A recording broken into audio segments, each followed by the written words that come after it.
Dimly lit hospital cafeteria. Rainy evening outside. Three men laughed as they shoved her to the floor. A nurse, quiet, overworked, alone. But when she got up, she wasn't holding her tray anymore. She was holding a broken chair leg. Camera slow pans to nurse gripping the jagged wood, face shadowed, breath steady. It was 7:42 p.m. Nurse Claire Weston had been working 16-hour shifts at Fairview County Hospital. She just sat down for her first meal in 2 days when three off-duty paramedics swaggered in: Brett, Kyle, and Tony. They'd always had a problem with her. She didn't drink with them. She didn't laugh at their crude jokes. And worst of all, she'd filed an official complaint after one of them mistreated a patient. Brett accidentally bumped her shoulder. Her tray clattered to the ground. The cafeteria went silent. Kyle smirked.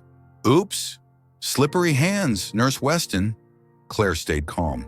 She bent to pick up her food. That's when Tony, the tallest, planted his boot on her tray. Crack. A ripple of laughter spread through their table. She stood up, brushing her scrubs, eyes cold. "I've got patients to tend to. Try acting like professionals for once." Brett stepped forward and shoved her chest. She hit the ground hard. The crowd gasped. Her hand hit something under the table. A wooden chair leg, splintered from an old break. She gripped it. Slowly, she rose. The cafeteria was dead quiet. Brett's grin faltered. "What are you going to do with that, nurse? Stab me with a splinter?" She didn't answer. She simply stepped forward. As she walked, flashes from her past. Her father teaching her self-defense in their backyard. Her years in volunteer rescue during disasters. Her training in trauma wards where seconds meant life or death. "Control your breath. Control the room." Her father's voice echoed in her mind. Brett lunged. Claire sidestepped, the chair leg whipping in an arc. Thwack! Catching his wrist, he screamed, dropping his soda. Kyle stood up fast, but she slammed the jagged end into the table beside him. Splinters flying. His bravado vanished. Phones came out.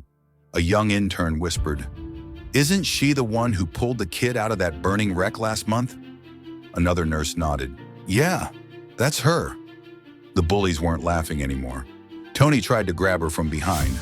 Rookie mistake.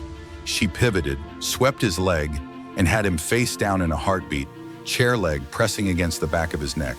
Her voice was calm, deadly steady. "You think this hospital's your playground? Next time you lay a hand on me or anyone else here, I'll make sure you're the patient." Security finally arrived, but they didn't grab her. They grabbed the paramedics. The cafeteria erupted in cheers.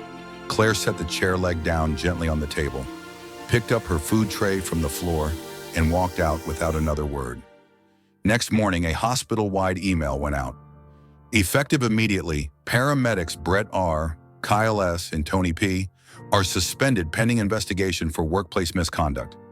Attached was grainy security footage of the night before, and the caption, "Respect the people who save lives. They might just save you from yourself. Never mistake kindness for weakness, because the quietest person in the room might be holding the sharpest weapon."